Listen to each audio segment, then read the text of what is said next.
என்னால் எந்த அளவுக்கு குவான்டிட்டி கொடுக்க முடியுமோ, குவாலிட்டியாக கொடுக்க முடியுமோ நான் என் மனசு திருப்திக்கு கொடுத்துக்கிட்டு இருக்கேன். நம்ம கடையில் இட்லி, தோசை, சப்பாத்தி, குடல், beef gravy, beef chilli, chicken chilli, dosa, குடல். அண்ணா கறியை நல்லா அல்வா துண்டு மாதிரி வேக வச்சிருக்காரு. பீஃப் வறுவல் வேற மாதிரி இருக்குங்க. ஹாய் நண்பா, நைட் சாப்பாடு சாப்பிடலாம் அப்படின்ட்டு நம்ம அண்ணன் கடைக்கு வந்திருக்கேன்.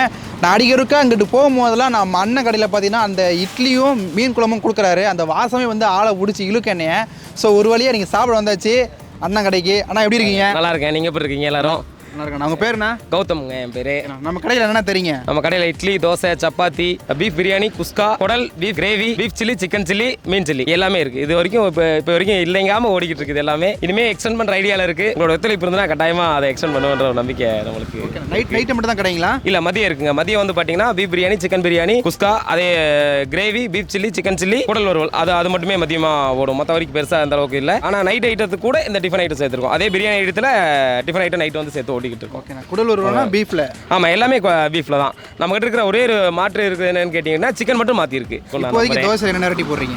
இப்போ தோசை வந்து ஆனியன் தோசை, பொடி தோசை, சாதா தோசை, முட்டை தோசை, சப்பாத்தி அந்த மாதிரி ஐட்டம் இப்போ வரைக்கும் போட்டுக்கிட்டு இருக்கோம். நெய் தோசை வரைக்கும் நெய் தோசையும் போடுறோம். எவ்வளோ ப்ரைஸ் நான் தரீங்க ஒவ்வொன்றும்? இப்போ பார்த்துட்டிங்க அப்படின்னா இட்லி வந்து 6 ரூபாய்க்கு கொடுத்துருக்கோம். ஃபஸ்ட் 5 ரூபாய்க்கு கொடுத்துருந்தோம். இப்போ ரீசனாக ஒரு வாரத்துக்கு முன்னாடி தான் வந்து ஒரு ரூபா வந்து எக்ஸ்டெண்ட் பண்ணியிருக்கோம். பார்த்துட்டிங்கன்னா தோசை வந்து மற்ற இடங்களில் காட்டிலும் நம்ம தள்ளுவண்டிக்கான ரேட்ஸில் எப்படி கொடுக்க முடியுமோ 15 ரூபாய்க்கு கொடுத்துக்கிட்டு இருக்கோம்.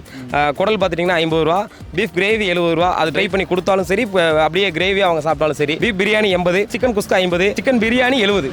ஏன்னா சிக்கன் ரேட்டை பொறுத்தளவுக்கு மற்ற இடங்களில் ஹையாக இருக்கும், பீஃப் கம்மியாக இருக்கும். நம்மளது அப்படி கிடையாது. என்னென்னு கேட்டிங்கன்னா நம்மளது அப்படியே சிக்கன் ரேட் வந்து சிக்கன் பிரியாணி 70 கொடுத்துக்கிட்டு இருக்கோம்.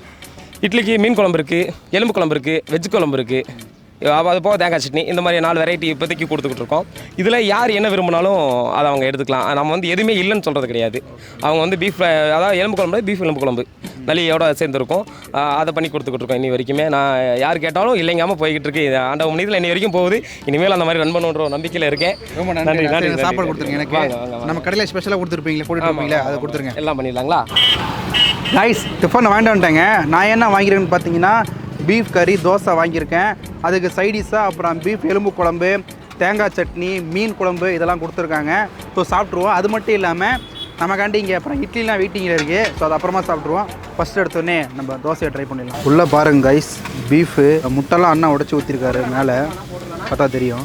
தோசையை நல்லா அந்த பீஃப் குடலில் போட்டு எடுத்தாச்சுங்க. பாருங்க, தோசை குடல் அப்படியே வாயில் போட்டுருவோம். அண்ணா கறியை நல்லா அல்வா துண்டு மாதிரி வேக வச்சுருக்காரு. நல்லா அப்படியே கடிச்சு இழுக்கும் போது அப்படியே பஞ்சு பஞ்சாக வருதுங்க. அவ்வளோ சாஃப்டாக இருக்குது.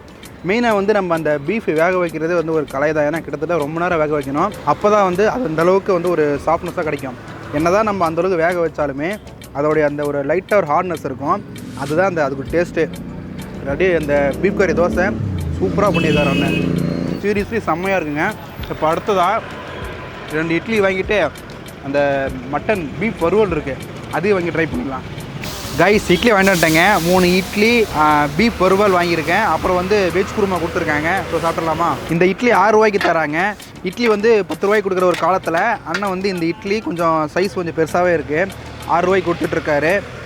இதுக்கு சைடிஷாக மீன் குழம்பு இருக்குது. அப்புறம் குருமாலாம் ஒரு வெஜ் குருமா, பீஃப் குருமா இதெல்லாமே இருக்குது. இப்போ நமக்கு தேவை அப்படின்னா இந்த மாதிரி கிரேவி, வறுவல் இதெல்லாம் வாங்கிக்கலாம். நான் வந்து வறுவல் வாங்கியிருக்கேன். ஆல்ரெடி தோசை சாப்பிட்டேன். இட்லி நல்லா ஆவி பறக்க சுட்ட இருக்குது. நான் வரும்போது தான் கரெக்டாக இட்லி சுட்டுட்டு இருந்தாங்க. அப்படியே அந்த சட்டியை எடுக்கும்போது ஆவி பறந்துச்சு பாருங்கள். அப்படியே வாசம் மூக்குக்கு வந்து அப்படியே சாப்பிடும் போல் இருந்துச்சு. நம்ம சின்ன வயசில் நம்ம அம்மா இட்லி சுடும்போது அந்த இட்லி ஆவி வெளியே வந்த உடனே அந்த ஒரு மனம் மணக்கும் பாருங்கள். அதே மனம் நம்ம அப்போ என்ன பண்ணுவோம், அழகாக ஒரு இட்லியை அப்படி எடுத்து சாப்பிடுவோம். செம்மையாக இருக்கும். அந்த மாதிரி இருந்துச்சு ஃபீலு. இப்போ இந்த பீஃப் வறுவலில் இட்லியை போட்டு சாப்பிட்ருவாங்க. மேக்ஸிமம் இட்லிக்கு எல்லாமே நல்லாயிருக்கும். குடலை விட இந்த பீஃப் வறுவல் வேற மாதிரி இருக்குங்க. இந்த கடையில் ரொம்ப பிடிச்சதே இதுதாங்க. பீஃபை நல்லா பஞ்சு மாதிரி வேக வச்சுருங்க. கடிச்சோன்னு எப்படி வருது பாருங்க. இந்த பீஃப் வறுவல் இட்லிக்கும் சூப்பராக இருக்குது. அதே போல் நீங்கள் நம்ம அண்ணன் வந்து பிரியாணி போடுறாரு. நம்ம ஒரு குஸ்கா வாங்கிக்கிட்டு இந்த வறுவலும் வாங்கி சாப்பிட்டோம்னா ரெண்டுக்குமே காம்பினேஷன் வேறு லெவலில் இருக்கும். அதுமாதிரி பீஃப் வறுவல் ஆனால் தரமாக பண்ணியிருக்காரு. அதிகமாக காரம் இல்லை, ஒரு கரெக்டான ஒரு பக்குவத்தில் பண்ணியிருக்காங்க.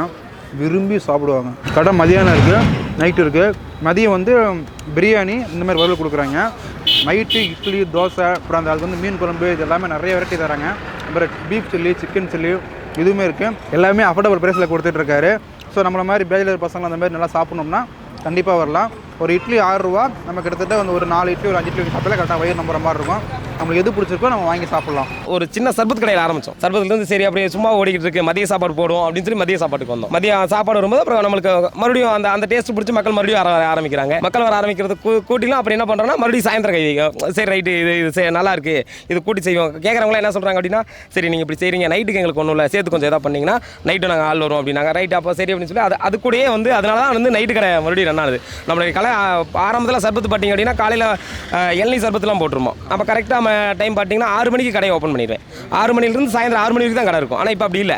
என்னென்னு கேட்டிங்கன்னா, இப்போ நான் 11 மணிக்கு வரேன் அப்படின்னா நைட்டு 12 மணி வரைக்கும் வந்து கடை இருக்கும். என்னால் எந்த அளவுக்கு குவான்டிட்டி கொடுக்க முடியுமோ, குவாலிட்டியாக கொடுக்க முடியுமோ அந்த அளவுக்கு இல்லைங்காமல் ஒரு திருப்திகரமாக நான் என் மனசு திருப்திக்கு கொடுத்துக்கிட்டு இருக்கேன். மக்களும் அதே மாதிரி வரவங்க மனம் கோணாமல் இது ஓகே பரவாயில்ல, இந்த ரேட்டுக்கு நீங்கள் கொடுக்குறீங்க, ரொம்ப சந்தோஷமாக இருக்குது அப்படின்ற ஒரு வார்த்தைகள்லாம் நம்ம வாங்கிட்டு இருக்கோம். இன்னி வரைக்கும் யாருமே வந்து இல்லை சரியில்லை, இது நல்லா இல்லை, நீங்கள் வந்து ரேட்டு ஜாஸ்தியாக வச்சுருக்கீங்க அப்படின்ற ஒரு வார்த்தை வரல.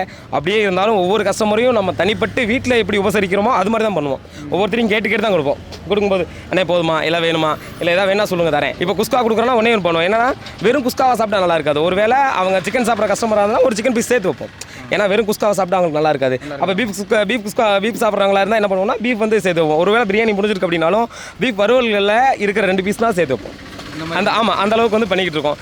ஏன்னு இன்னி வரைக்கும் ஏன் மக்களோட எத்தனை இருக்குன்னா அந்த ஒரு காரணம் தான். போனோம்னா வெறும் வயிற்றுல எந்திரிச்சு வரமாட்டோம். கண்டிப்பாக இல்லைங்க. ஒரு சிலர்லாம் வந்து கேட்பாங்க, என்னால் வந்து ஒரு குஸ்கா சாப்பிட முடியாது, நீங்கள் கொடுக்குறதுல அளவாக கொடுங்க, ஒரு ஆஃப் குஸ்கா கொடுக்க முடியுமா, தாராளமாக கொடுக்க முடியும். ஏன்னா அவங்களுடைய சாப்பிட முடியாத கெப்பாசிட்டி அவங்க வீண் பண்ணக்கூடாதுன்னு நினைக்கிறாங்க. அந்த எண்ணத்தை நம்ம தவிர்த்துடக்கூடாது அப்படின்றக்காக கட்டாயமாக அவங்களையும் அதை பண்ணி கொடுத்துருக்கு. அதுக்கப்புறம் அந்த மாதிரி கம்மியாக குறைச்சி கொடுத்தீங்கன்னா ப்ரைஸ் கம்மியாகும். அது ஆமாம், அதே ப்ரைஸ் இல்லை, அது ப்ரைஸ் கம்மியாகும். ஏன்னா நம்ம என்ன கொடுக்குறோமோ அதுக்கு தான் வாங்க முடியும். கட்டாயமாக அப்படி தான் பண்ணிக்கிட்டு இருக்கோம். யார்கிட்டையுமே வந்து நான் வந்து உங்களுக்கு கம்மியாக கொடுத்துட்டேன், நீங்கள் அதே ப்ரைஸ் கொடுங்கன்னு இன்னி வரைக்கும் யார்கிட்டையும் அந்த மாதிரியான வருது நம்ம பண்ணி பார்த்ததில்ல, கேட்டதும் கிடையாது. இது வரைக்கும் இந்த மாதிரியான வெரைட்டிகள் பண்ணிக்கிட்டு இருக்கோம். முடிஞ்சால் என்ன எக்ஸ்டெண்ட் பண்ணுவோன்ற நம்பிக்கை இருக்குது. கஸ்டமரை பொறுத்து நம்மளை இன்க்ரீஸ் பண்ணுவோம். ஏன்னா கஸ்டமரோட ஒத்துழைப்பு இருந்தனால தான் இன்றைக்கி, அதாவது நான் வெறும் ஆரம்பிக்கும் போது ரொம்ப சாதாரணமாக ஒரு சின்ன சர்பத் கடையில் ஆரம்பித்தோம். வெறும் சர்பத்தில் தான் ஆரம்பித்தோம். சர்பத்துலேருந்து சரி அப்படியே சும்மா ஓடிக்கிட்டு இருக்கு, மதிய சாப்பாடு போடுவோம் அப்படின்னு சொல்லி மதிய சாப்பாட்டுக்கு வந்தோம். மதியம் சாப்பாடு வரும்போது அப்புறம் நம்மளுக்கு மறுபடியும் அந்த டேஸ்ட் பிடிச்சி மக்கள் மறுபடியும் வர ஆரம்பிக்கிறாங்க. இனிமேல் அந்த மாதிரி ரன் பண்ணுன்ற ஒரு நம்பிக்கையில் இருக்கேன். டைம் ஆஃப் பண்ணிக்கலான்ற ஒரு நம்பிக்கை இருக்குது. கோயம்புத்தூர் மாவட்டம் மேட்டுப்பாளையம் தாலுக்கா அன்னூர் ரோட்டில், அதாவது மேட்டுப்பாளையத்துலேருந்து அன்னூர் போகக்கூடிய ரோட்டில் 10/4 ரோடுன்னு சொன்னால் எல்லாருக்குமே தெரியும். நேராக டிகேவி மஹாலுக்கு ஆப்போசிட்டில் நம்ம கடை இருக்குது. வரக்கூடிய எல்லா நண்பர்களும் கட்டாயமாக வாங்க, நான் உங்களுடைய வரவுக்காக எதிர்பார்த்துக்கிட்டு இருக்கோம்.